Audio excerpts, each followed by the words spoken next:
gente está contando hoje aqui no programa Aliança com Você o testemunho da missionária Elisângela Almeida. Elisângela, para quem está chegando agora, você decidiu, escolheu estar nessa casa de prostituição, Sim. né?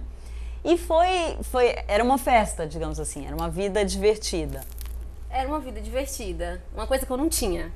E como que foi o decorrer das coisas? No início era o trabalho e depois, Sim. o que aconteceu? Como eu te disse, eu levava tudo na brincadeira, né? Era tudo pra mim, era festa. Só que eu comecei a observar que acontecia muitas outras coisas além, né? De ganhar dinheiro, de estar ali como diversão. Era um ambiente assim que as pessoas consumiam muitas drogas, né? Todos os tipos de droga. Era um ambiente que as pessoas consumiam muito álcool. Então, quando eu estava no início, eu não, principalmente a parte de bebida, porque eu não era acostumada com bebida, eu não bebia, né? Tomava alguns coquetéis sem álcool, algumas coisas assim, mas eu não bebia. Mas quando já estava mais ou menos uns 3, 4 meses, começou as cobranças, porque eu tinha que gerar lucro. E a forma de eu gerar lucro era acompanhando os clientes e bebendo com eles. E vocês tinham algum tipo de escolha, por exemplo? Ah, não, esse cliente eu não quero atender. Ah, não, tô cansada, não quero. Não. Tem isso? Como que é? Não tem isso. Se chegou e você estava disponível, independente da forma que ele era, você tinha que atender. E se ele quisesse falar com você tinha que ir. Porque assim, você corria riscos de vida também. Sim. Né? Então assim, eram pessoas que você nunca tinha visto, não conhecia. Então chegava e, como diz, olhava e queria falar comigo, então era comigo que ele queria falar. E aí você tinha que ir? E eu tinha que ir para falar com ele. E aí você resistiu um tempo a esse ambiente do álcool, das drogas? Até uns 3 meses eu fiquei sem bebida. Mas eu tive que começar a gerar lucro. E foi através das bebidas que a gente tinha que consumir. E aí eu comecei a beber.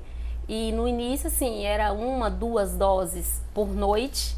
Mas chegou um tempo que eu tomava 25, 30 doses de bebidas fortes, tipo uísque, vodka. E sem sentir que eu tava bebendo. Na verdade, eu virei uma alcoólatra.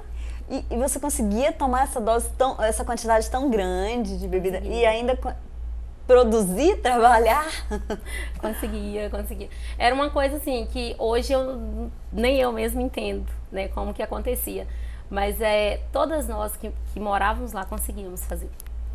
Aí você tinha que beber, você tinha que segurar o máximo possível aquele cliente dentro da boate, porque era tipo assim, você era o atrativo.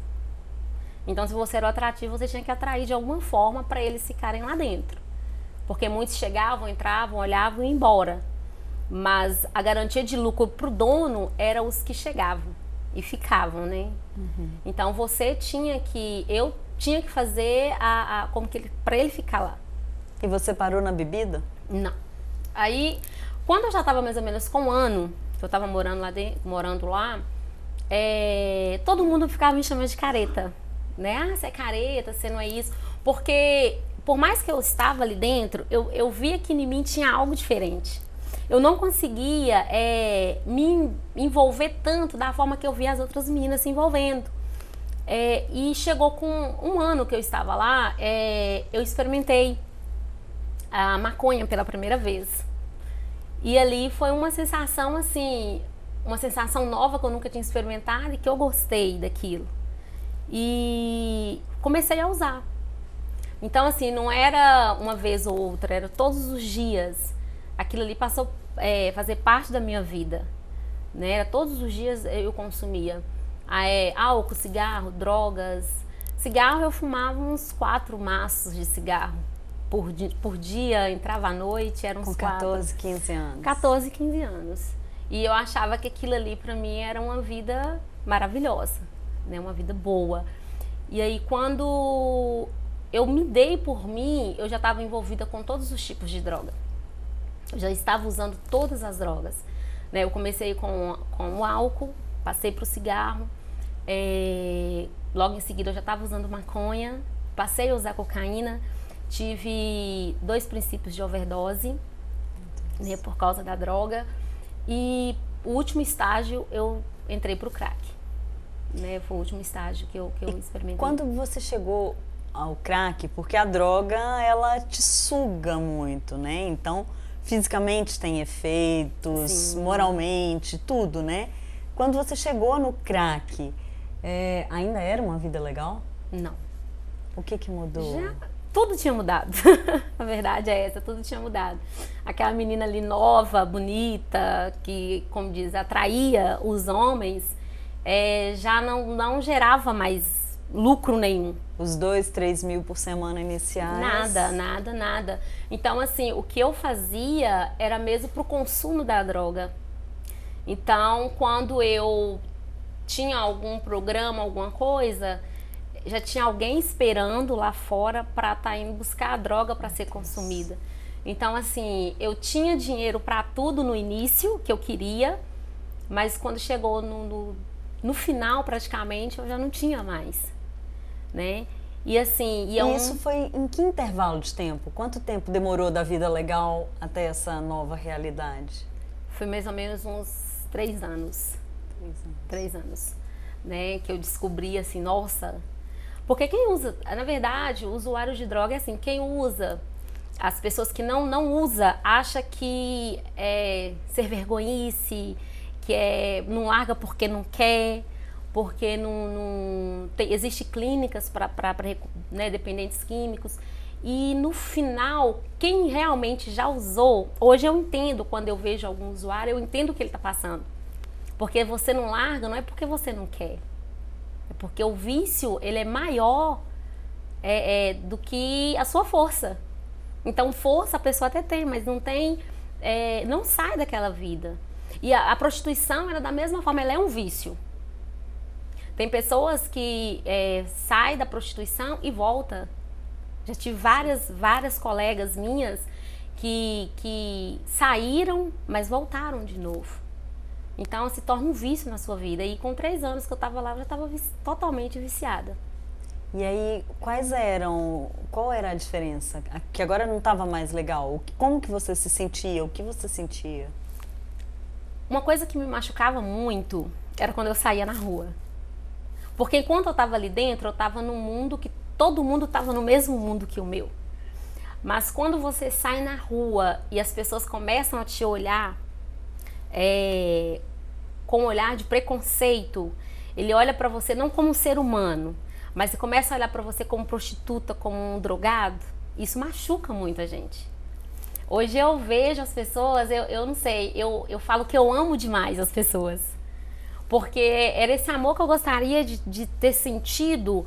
E eu falo até mesmo por pessoas cristãs que se diziam cristãs. Porque na boate onde a gente morava, existiam igrejas perto. Pessoas que passavam com a Bíblia na mão, indo e voltando para o culto, mas nunca falava do amor de Jesus pra gente. Então eu achava tipo assim, já é um caso perdido. Vocês já estavam ali... Você chegou naquela fase do pedido de socorro mesmo, de socorro, né? E o socorro não veio. Não vinha. Através de outras pessoas. Tanto que eu tentei sair.